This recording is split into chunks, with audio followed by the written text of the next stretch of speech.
Fala você, amigo ligado aqui no nosso Olho no Lance, começando mais um Grandes Clássicos essa semana, toda semana falando de um super clássico aí que acontece no mundo do futebol.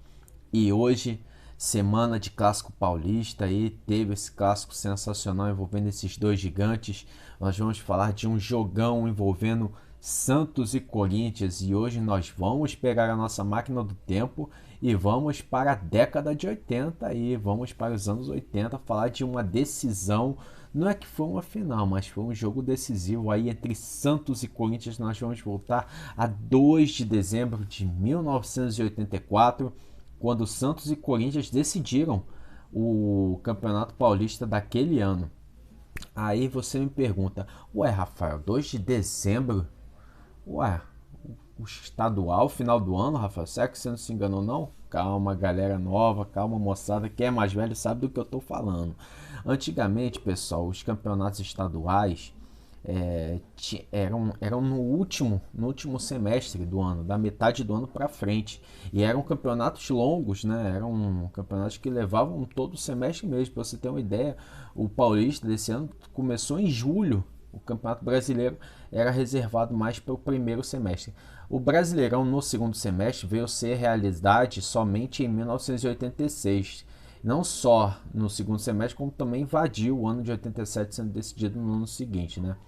Mas um dia a gente chega lá melhor nessa história. Voltando ao Campeonato Paulista, né? O regulamento esse ano do Paulistão de 84 era o nosso simples conhecido já pontos corridos. É isso aí, 20 pontos corridos envolviam 20 equipes e seriam 38 rodadas, amigos. 38 rodadas. Você imagina um campeonato estadual com 38 rodadas? Foi longo, hein? Nem naquela época o Campeonato Brasileiro era pontos corridos, aí o Paulista era, né? E o que aconteceu? Nós tínhamos o Santos de um lado, que era um time muito ajustado. O Santos tinha sido vice-campeão brasileiro em 83, né? Tinha jogadores da seleção brasileira, né? De 80 remanescentes de 82, como era o Paulo Isidoro, como era o Serginho Chulapa, né? Jogadores de muita qualidade. Um time muito ajustado. Tinha o Rodolfo Rodrigues, que era um grande goleiro, Rodolfo Rodrigues, uruguaio. E chegou bem aí nessa final, nessa decisão, né? O Santos, para vocês terem uma ideia, eu vou passar já aqui a escalação do Santos. Ó. Olha esse time do Santos, que time de qualidade. Vai vendo, ó. Tinha o Rodolfo Rodrigues no gol, tinha Chiquinho, tinha o Márcio Rossini, Toninho Carlos, Toninho Oliveira, Dema, Lino, Paulo Isidoro, Humberto, Zé Sérgio e Chulapa. Zé Sérgio, Serginho Chulapa. O técnico aí era o Castilho, né? O Castilho, que era um dos grandes técnicos aí do Santos, o técnico que faleceu em 1987, né? Lembrando que o Chulapa, galera, nessa época, o Chulapa foi artilheiro desse campeonato, né? Chegando a 16 gols aí. Serginho Chulapa aí, um matador, né? Goleador, foi do no São Paulo, depois acabou se transferindo para o Santos. E o adversário do Santos nessa decisão aí que veio a ser na última rodada, era o Corinthians. O Corinthians que vivia aquela primeira metade da década de 80, a democracia corintiana. Mas voltando um pouco mais, o Corinthians teve aquele jejum grande, sem títulos, né? Até 1977, aí foi campeão em 77 e retomou o caminho das glórias, aí foi campeão. Interrompeu o tricampeonato do São Paulo em 80 e 81, foi campeão em 82, foi campeão em 83 e buscava esse tricampeonato em 84 aí, 82, 83, 84. Só que, a detalhe, o Corinthians naquela época vivia a democracia corintiana. O que era a democracia corintiana para quem não conhece, né? A democracia corintiana foi um movimento interno que aconteceu no clube, né, no Corinthians, em que decisões como escalação, contratações, decisões internas eram decididas em conjunto, com jogadores, roupeiro, pessoas da alta cúpula do clube, tudo tinha uma decisão em conjunto, tinham votos, as pessoas votavam e tinham peso, o mesmo peso, né? Algo bem interessante numa época que o Brasil vivia um regime militar, né? Você imagina. E o engraçado é que a democracia, os jogadores da democracia do Corinthians, né, participavam de palanques pelo movimento a favor das diretas já, né, tinham manifestações, teve até uma faixa, né, os jogadores entravam com faixas em campo, como foi na decisão do ano anterior, em 83, e era um movimento muito interessante, né, marcou época aí no futebol brasileiro. E um dos cabeças desse movimento era o Sócrates, Dr. Sócrates, né? O craque aí, o Sócrates, jogador sensacional, um craque de bola. E o interessante é que nessa final, nessa decisão, nesse Paulista, o Sócrates não estava mais no Corinthians, ele já tinha saído, ele saiu para a Fiorentina, né? E o interessante a frisar é que o Sócrates avisou que se caso a emenda Dante de Oliveira, que seria a emenda que possibilitaria a eleição direta para a presidencial, não fosse aprovada, o Sócrates deixaria o Brasil, que de fato aconteceu. A emenda não foi aprovada pelo Congresso Nacional na época e o Sócrates deixou o Brasil e foi para a Fiorentina, né? Foi jogar na Itália e tentar repetir o feito que foi do Falcão na Roma. Só que não teve muito sucesso o Sócrates na Fiorentina. O Sócrates foi, o Corinthians ficou, né? O Corinthians tinha outros jogadores de qualidade também. Eu vou falar aqui a escalação do Corinthians, que tinha alguns remanescentes ainda das conquistas anteriores.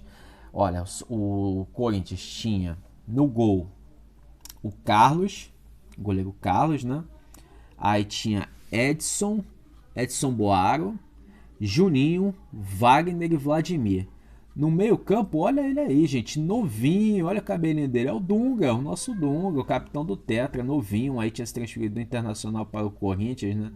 Tava na passagem ali pelo Alvinegro do Parque São Jorge. Aí, jogador folclórico do Corinthians, né? Birubiru, muito conhecido pelo seu cabelinho loiro. O craque Zenon, né? Jogava muita bola Zenon, né?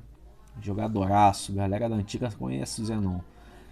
Arthurzinho, João Paulo e Lima. E o técnico era quem? O Jair Pisserni, gente. O Jair Pisserni era o treinador desse time do Corinthians aí. E buscava esse campeonato aí.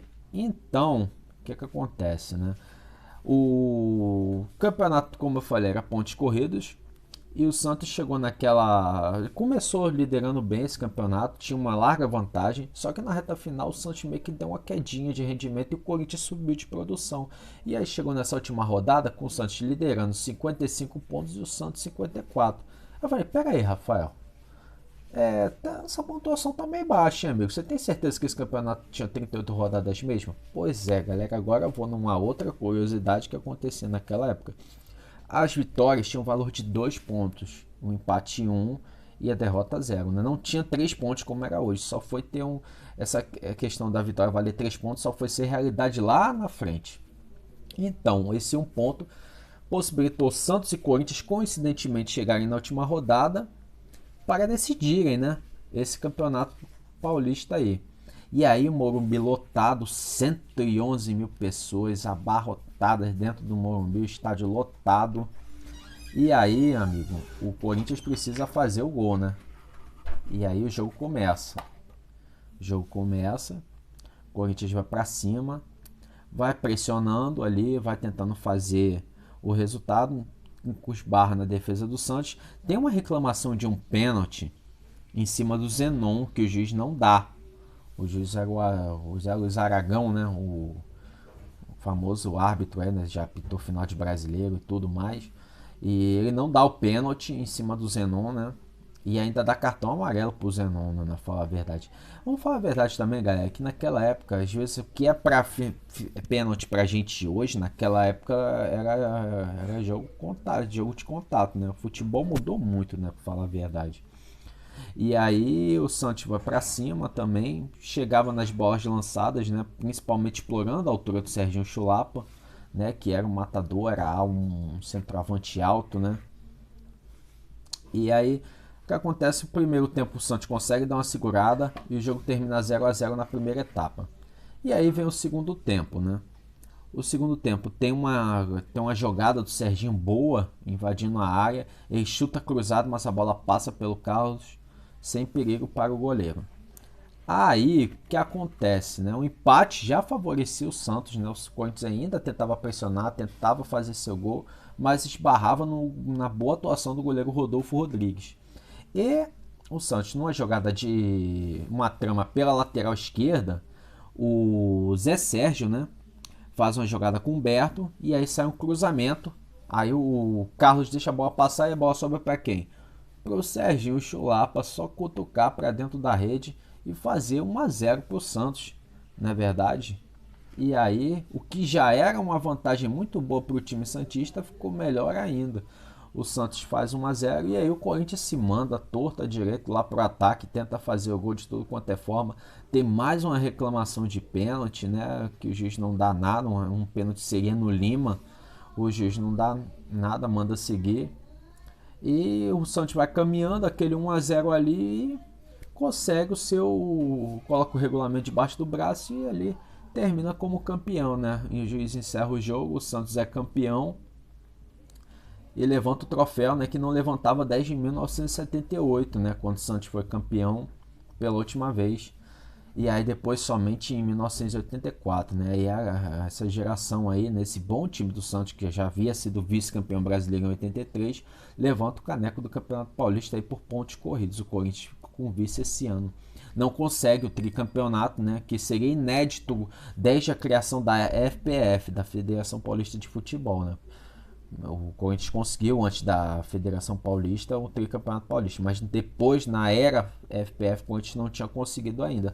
E coincidentemente, só o Santos havia conseguido, e ali ele manteve, né? Manteve esse como único time, né? A história ia mudar um pouquinho mais tarde. O fato interessante é que depois desse título, gente, do Santos, o Santos entrou num longo jejum de títulos, viu?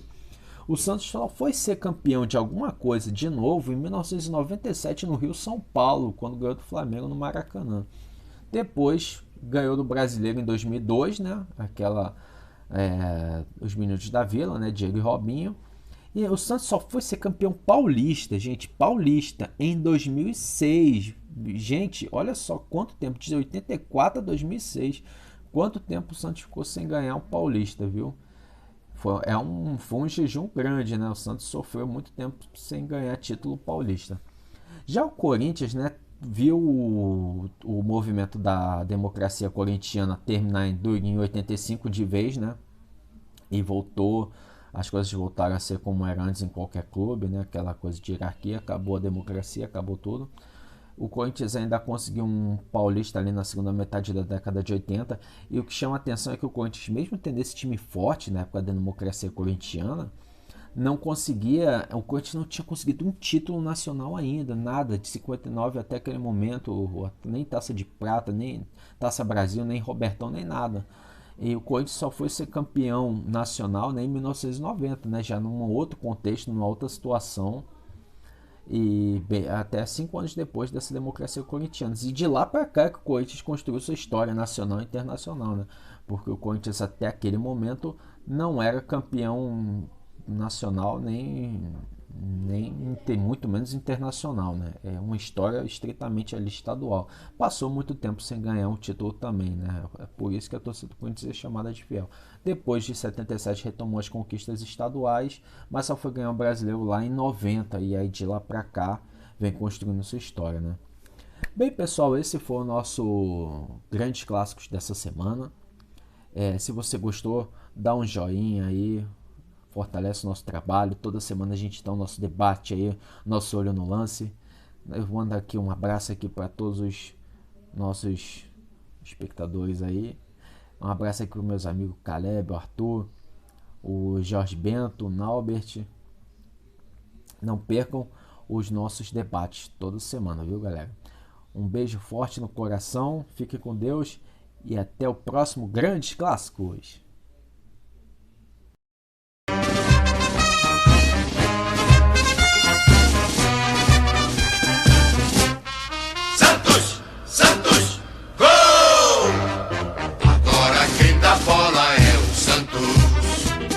Santos é o novo campeão, glorioso alvinegro praiano, campeão absoluto deste ano.